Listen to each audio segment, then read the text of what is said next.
ถ่ายโทรศัพท์เพิ่นอยู่เขาบ่ฮู้ว่ามันเป็นแนวใดแต่เขานะเมื่อยล่ะโอ้ยแน่นอนมื้อนี้เพิ่นต้องเมื่อยอยู่แล้ว เพิ่นเดเป็นแนวใดทุกคนก็ดีแดแต่เขาบ่ฮู้จักไผเขายังบ่ฮู้ซ้ำว่าตัวเขาเองกำลังเฮ็ดหยังอยู่เขาแห้งบ่ฮู้ว่าสิเฮ็ดอีหยังคือกันเลยเขาเริ่มเวียกแต่เช้ายังบ่แน่ใจซ้ำสิตื่น 7:30 ไปเฮ็ดเวียกได้บ่นี่เขาฮู้ว่ามันยากสำหรับเพิ่นแน่นอนอยู่แล้ว การที่ตื่นนอนแต่เช้านี่ แต่บัดไปฮอดบอนเฮ็ดเวียกอีหลีนะมันก็คล้ายขึ้นหมู่ใหม่แนะนำให้เขารู้จักโรงงานและมื้อนี้นะก็ผ่านไปค่อนข้างไวอ๋อเพิ่นฮู้บ่ตอนเขาเลิกเวียกนะเขาเห็นผู้ชายคนหนึงหน้าตาดีแหละว้าวแท้บ่ไหมแม่แล้วนี่แต่ฟังเบิ่งคือเพิ่นบ่ได้คิดฮอดเขาเลย แต่แท้ใดเรารอปันพระเอกหนังพุ่นนะเพิ่นก็จังซั่นแหละไปเฮ็ดเวียกบ่พอเท่าใดก็ไปพ้อคนถูกใจล่ะแท้ซอยบ่ได้แต่ลุงกับป้าเขาบอกเลยห้ามมีแฟนเขาก็คิดว่าเขาน่าจะบ่มีความรักได้ไว้นี่ดอกในโรงงานน่ะแต่เขาอยากนอนแล้วนะเขาก็อยากนอนคือกันคิดฮอดเพิ่นเด้อโอเคบ๊ายบายคิดฮอดเด้อ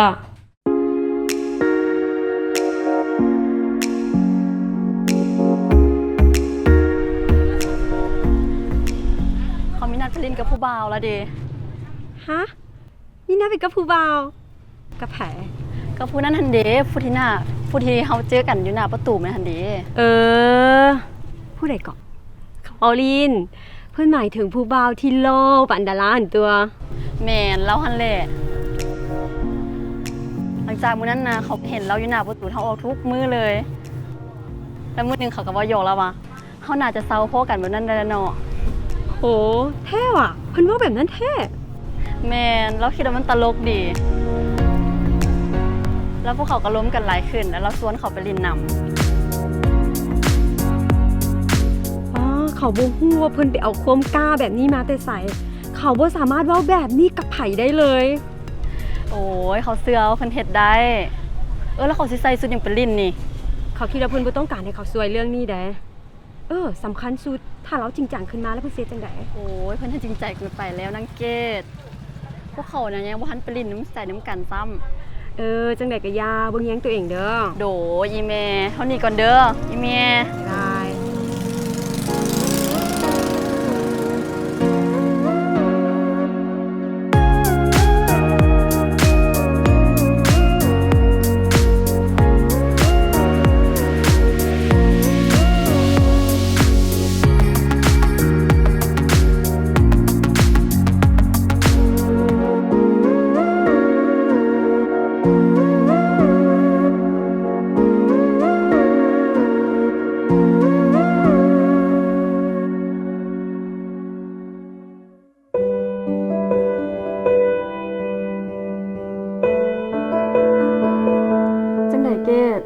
มื้อนี้เขาเมื่อยแหละ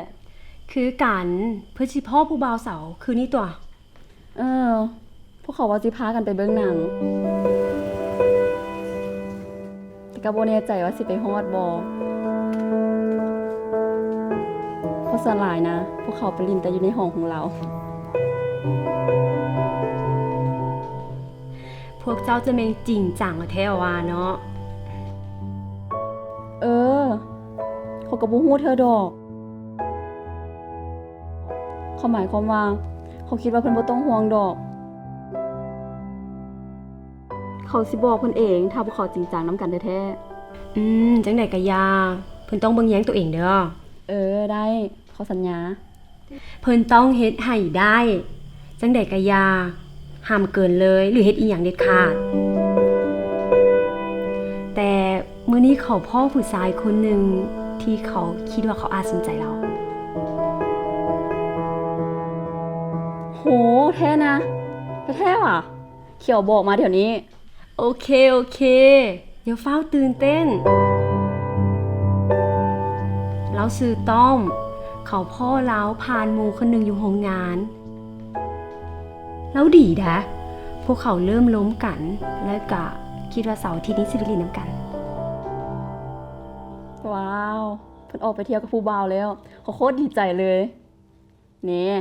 เพิ่นนี่กะเป็นคนมักมวนวะนี่ อืม เขาเป็นคนมักมวน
เฮ้ยไหม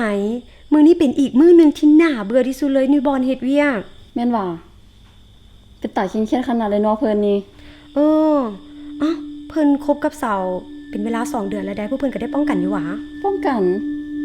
เพิ่นหมายถึงป้องกันอีหยัง เพิ่นก็ฮู้ตัวถุงยางอนามัยเพิ่นฮู้เรื่องนี้ตัว โอ้เพิ่นหมายถึงอันนั้นหวาก็บ่ปานใดเฮ้ยแล้วเพิ่นไปฮู้เรื่องนี้พวกนี้ได้จังได๋ มีสาวคนหนึ่งอยู่โรงงานถามเขาเกี่ยวกับแฟนเขาว่าพวกเขาได้ป้องกันบ่เว้าแท้ๆได้เขาบ่ฮู้หยังเลย ว่าเราเว้าเกี่ยวกับหยังดังนั้นนางนั่นน่ะให้เขาเบิ่งหน้า Facebook ที่เอิ้นว่าฮักมีแผน และเอาเบอร์โทรให้พร้อม เพื่อให้โทรถามทุกคำถามที่เฮามี ดังนั้นเขาก็บ่ฮู้ดอก เขาอยากลองเบิ่งเขาก็เลยโทรไปถามเรื่องยาคุมที่ทุกคนเว้าถึงกัน แต่บางเทื่อเขาก็บ่ฮู้ว่าเขาจะเว้าหยังเกี่ยวกับมัน แต่จังได๋ก็ยามันรักษาความลับได้ และมีประโยชน์แท้ๆได้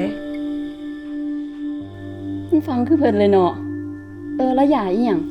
ยาคุมแม่นการคุมกำเนิดแบบหนึงที่เป็นระยะยาว หมายเขาคิดว่าเพิ่นควรใช้ถุงยางอนามัยได้ เพราะว่ามันเป็นวิธีหนึ่งที่ป้องกันตัวเพิ่นเอง จากการติดเชื้อทางเพศสัมพันธ์และบ่ให้ถือพาแบบบ่ได้ตั้งใจ แล้วเพิ่นกับเสาไปฮอดขั้นนั้นนำกันแล้วว่ะ เพิ่นบ่ต้องห่วงดอก แต่เขาบ่ฮู้สิรวมเรื่องนี้กับสาวแบบใด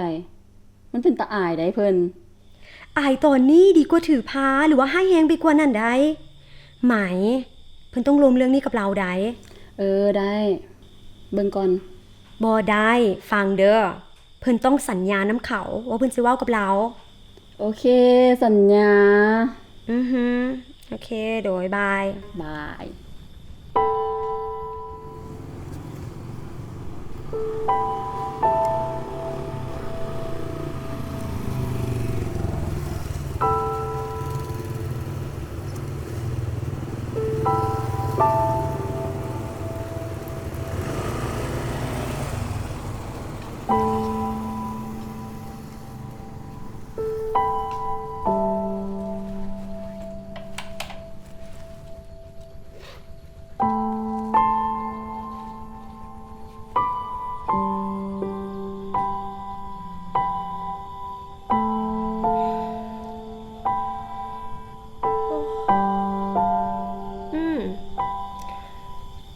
ไม่อย่างไหม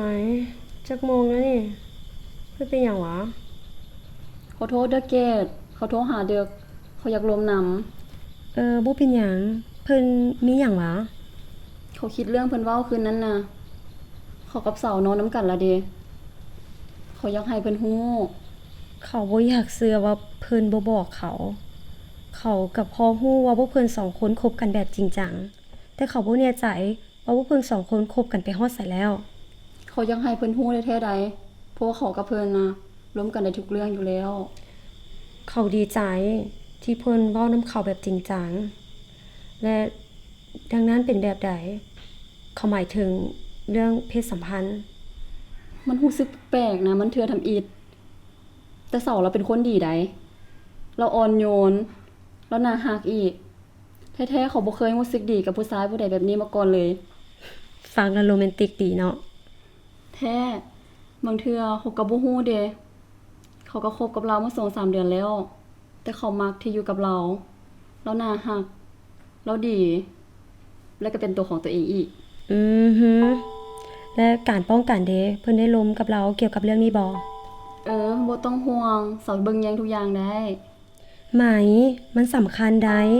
ถ้าสาวเราบ่ใส่ถุงยางอนามัยเพิ่นสามารถติดเชื้อทางเพศสัมพันธ์ได้ นี่มันแม่นชีวิตของเพิ่นร่างกายของเพิ่นต้องเบิ่งแยงเองแม่ไหมเขาเว้าแท้ใดมันสำคัญอีหลี เขาฮู้แล้วน่ะ เขาเว้าก่อนย้อนว่าเขาฮักเพิ่น เขาเข้าใจแล้วเกดมันดึกแล้วมื้อหน้าจึงล้มกันใหม่เด้อ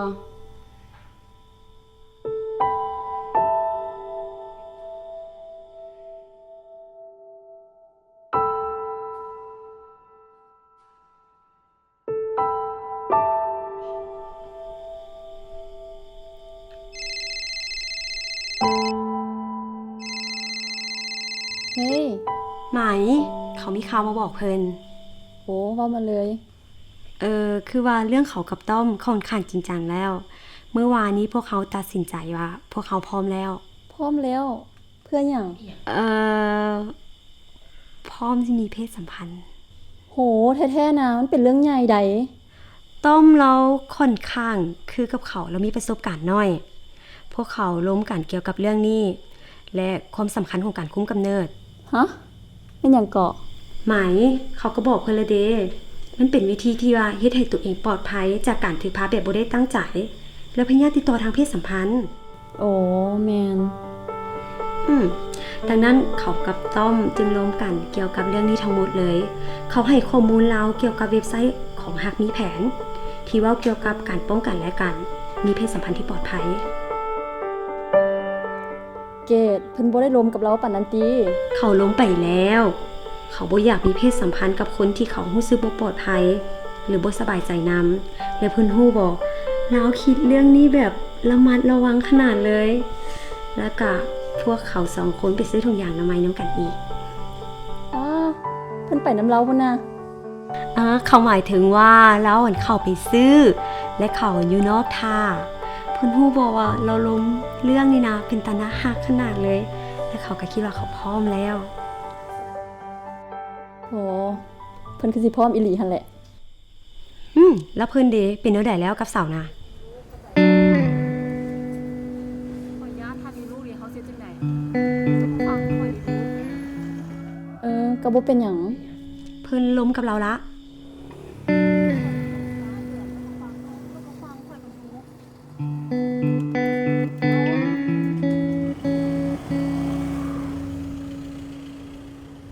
เขาพยายามล้มกับเราแล้ว มันบ่ได้ง่ายสำหรับเขาคือเพิ่นใด มันบ่ได้ง่ายเลยได้ที่ล้มกับต้อมเกี่ยวกับเรื่องนี้นะมันอึดอัดได้แต่เขาฮู้ว่าเขาต้องล้มกับเรา ถ้าเขาต้องการป้องกันตัวเขาเอง แต่หลังจากที่ล้มแล้ว เขาก็รู้สึกสบายใจที่เวลาอยู่ใกล้กับเรา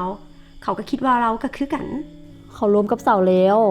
ว่าเราสิจัดการทุกอย่าง เขาก็เชื่อเรา ไหมนั่นมันโมเมนต์ความรับผิดชอบใดเพิ่นเชื่อเราได้จังใดเพิ่นแทบจะบ่ฮู้จักเราซ้ำเพิ่นต้องสลาดกว่านี้แม่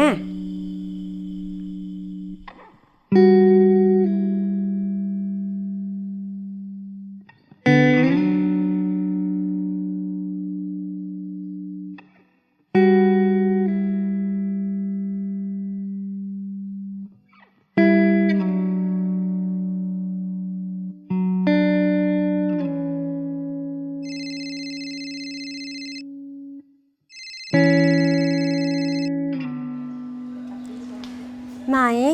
เขาขอโทษเด้อเรื่องคืนนั้นน่ะเขาบ่ได้เว้าเพิ่นโง่ใดเขาขอโทษยกโทษให้เขาเด้อ เกดเขาซ่าแล้ว ซ่าหยังตอนนี้เพิ่นบ่ได้อยู่โรงงานหรอ บ่เขาซ่าประจำเดือนเขานะซ่า2 อาทิตย์แล้ว เขาเฮ็ดจังไดดี เขาย่านนะ ไหมเขาเป็นห่วงเพิ่นเด้อ เขาบ่อยากถือพาเทื่อมันบ่มันตนนี้ แล้วเขาก็แต่งงานบ่ได้เขาบ่อยากแต่งงานตอนนี้ แล้วกลับมาบ้านของซื้อเขาโง่ขนาดเลย ไหมเพิ่นอย่าเฝ้าย่านเฮายังบ่ฮู้ซ้ำว่าเพิ่นมีลูกแท้บ่เพิ่นยังบ่ได้กวดติ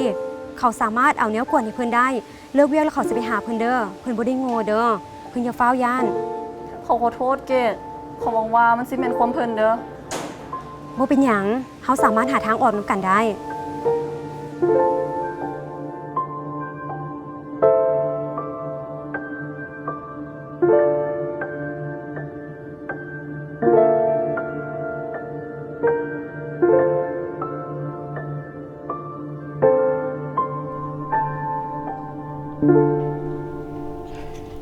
ไหม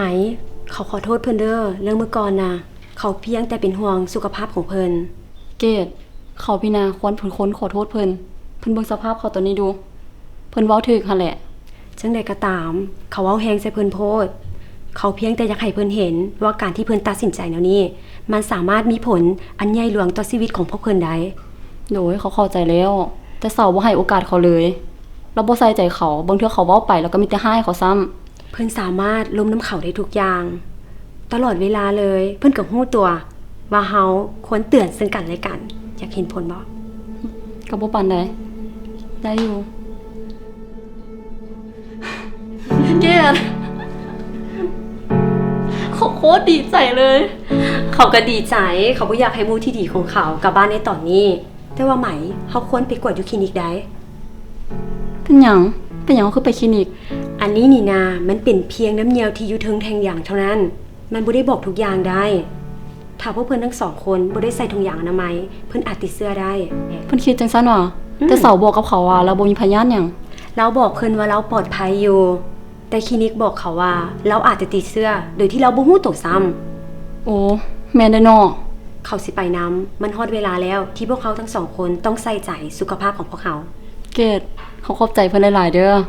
มันมีความหมายกับเขาหลายที่เพิ่นอยู่ตอนนี้ เวลานี้นํเขา บ่เป็นหยังเขาคิดว่าเพิ่นก็สิเฮ็ดแบบนี้กับเขาคือกัน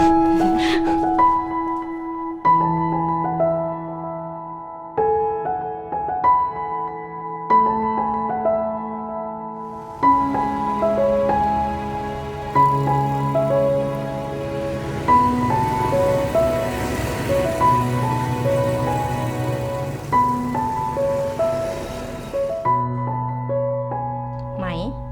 ค่อยมีผลกวดให้เจ้าละเด้อ เจ้าบ่ได้ถือพา แต่โชคบ่ดีปานใด เจ้าติดเชื้อหนองในเทียม แม่นแท้ว่ะ มันให้แฮงบ่ ทุกการติดเชื้อแม่นหายแฮงหมดเนาะ แต่ถ้าหากหนองในเทียมบ่ได้รับการเป็นปัว มันก็จะเฮ็ดให้มีลูกยาก แต่เจ้าเฮ็ดถูกต้องแล้วโดยการเข้ามากวดทางหลังจากกินยาต้านเชื้อที่จัดให้นี้พยาธิก็จะหายไป มันเศร้าเลยนั่นบ่ เห็นบ่เขาบอกแล้วว่ามันบ่ได้เฮงให้ปานนั้น แต่เจ้าต้องบอกครูนอนทุกคนของเจ้าให้มากวดคือกัน มีแต่คนเดียว กะหันแหละ แต่เจ้าต้องบอกเราเพอเราสามารถแพร่เสื้อให้คนอื่นได้ บ่ต้องเป็นห่วงเดี๋ยวพวกเขาสิบอกเราเอง แล้วค่อยเดสามารถแพร่เสื้อให้คนอื่นได้บ่ พยาธิหนองในเทียมบ่สามารถแพร่ลามได้โดยการจับต้องหรือใกล้คนใดคนหนึ่ง แต่มันสามารถแพร่ลามได้โดยการมีเพศสัมพันธ์ฉะนั้นเจ้าต้องใส่ถุงยางอนามัยทุกครั้งที่มีเพศสัมพันธ์ เจ้ากำลังคุมกำเนิดแม่นบ่ บ่แต่ต่อไปข้อยสิเฮ็ดมัน ดีใจที่ได้ยินแนวนั้น ให้เจ้ารู้สึกสบายๆและอยากกลับเข้ามาคลินิกของพวกเราอีกครั้ง ให้ค่อยเอาข้อมูลให้เจ้าเนาะ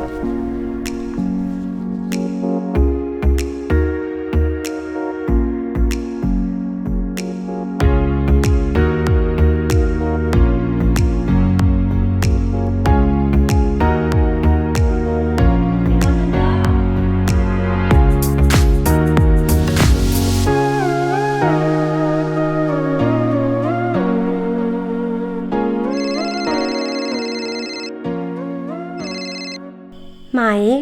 เป็นเท่าใดแล้ว ก็ดี เพิ่นรู้สึกเท่าใดหลังจากเกิดเรื่องทั้งหมดนี้ ก็รู้สึกไข้ขึ้น เขาต้องได้กินยาอีกอาทิตย์หนึงและหมอบอกให้เขาไปกวดคืนอีก3 เดือน เพื่อให้รู้ว่าบ่มีเชื้อแล้ว แท้ๆใดเขาสบายดี และเขาเชื่อว่าบ่มีหยังให้แฮงไปกว่านี้อีก เขาดีใจเด้อที่ได้ยินแนวนี้ แล้วเพิ่นได้ล้มกับเสาเกี่ยวกับเรื่องนี้บ่เป็นเท่าใดละ ก็บ่ปานใด เขาพยายามล้มกับเราแล้วเขาเฮ็ดทุกสิ่งทุกอย่างแล้ว เขาบอกเราว่ามันสำคัญแนวใดที่พวกเราควรมีเพศสัมพันธ์ที่ปลอดภัย เกี่ยวกับการไปกวดการใช้ถุงยางอนามัย แต่เราปฏิเสธ เขาเลิกกับเราแล้วดิ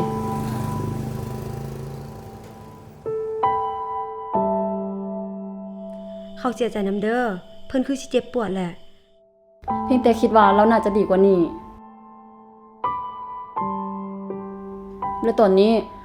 เขาเพียงใจห้ายนะ เราเห็นเกตเตโวอีหลีเกตเราบ่สนใจเขาเลย แล้วก็บ่สนว่าอีหยังสิเกิดขึ้นกับเขาเพิ่นเว้าถูกแล้วแหละ มันแม่นชีวิตของเขา เขาเป็นเพียงคนเดียวที่จะตัดสินใจ เขาภูมิใจในตัวเพิ่นเด้อเขาฮู้ว่ามันบ่ง่ายเลย เพิ่นควรคู่ควรกับคนที่ฮักเพิ่นแท้ๆเลย ขอบใจเกตเขาฮักเพิ่นเด้อที่เพิ่นอยู่เคียงข้างเขาตลอดมา และเขาก็สิเป็นเดี๋ยวนี้ตลอดไปหมู่ที่ดีนํกันต้องเฮ็ดแบบนี้แหละ แล้วเพิ่นกับต้อมเด็กเป็นจังไดแล้ว เพิ่นแนะนำต้อมให้ป้ากับลุงฮู้จักละ ความจริงแล้วเขาเฮ็ดละใดแล้วมันก็บ่มีหยังเกิดขึ้น จนเป็นตาแปลกใจเลย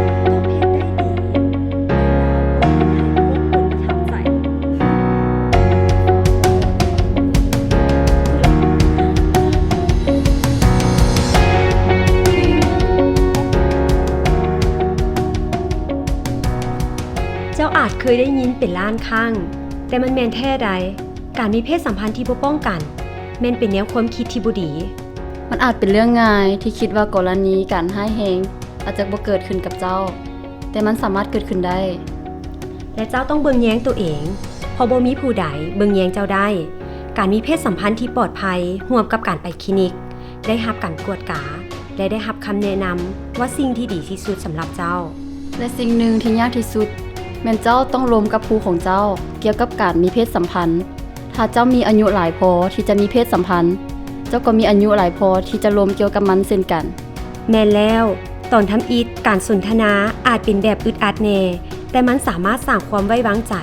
และเฮ็ดให้เจ้ารู้สึกสบายใจกับความสัมพันธ์ของเจ้าได้ จงจือไว้เลยว่าชีวิตของเจ้าและทางเลือกของเจ้าขึ้นอยู่กับตัวของเจ้าเอง